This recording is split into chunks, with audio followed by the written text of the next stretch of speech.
On the dark eve of Christmas, while you sleep off your nog, she starts loading her wagon, which is tied to her dog. Her wagon is red.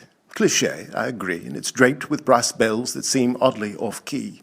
They're more tingly than jingly, and somewhat less gay than the ones in the songs about rides in a sleigh.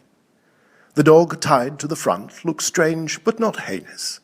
He's scientifically placed in the genus of Canis. Though unlike the reindeer of which you've probably sung, the dog pulling her wagon has a glowing red tongue. The glow from his tongue helps cut through the fog that cloaks Cajun swamps and gator-filled bogs. She's dark in the eyes, which matches her hair that whips round her face in the cold Christmas air.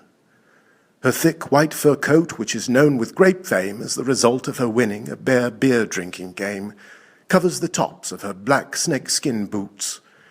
How she won those remains in somewhat dispute. Before the fat elf starts loading his sleigh, she's left from Mobile and is well on her way. "On Simon," she yells, and then a high-pitched yahoo! It takes one flying dog to do what 8 reindeer do. With a crack of a whip, her dog Simon takes flight, his drooping red tongue lighting up the chilled night. She flies southeast toward Orion, her whip tight in her fist. She's bound for the bayous that aren't on Santa's list. It seems that his reindeer can't land on tin roofs, and in the muck of the bayous they sink to their hoofs, while the wagon's big wheels are perfect for muck, and the paws of a goat dog never get stuck. They only met once, somewhere in Chalmette, as she was stuffing a stocking with mint Nicorette. Out of the chimney the fat elf appeared. He had crawfish and bog frogs stuck in his beard.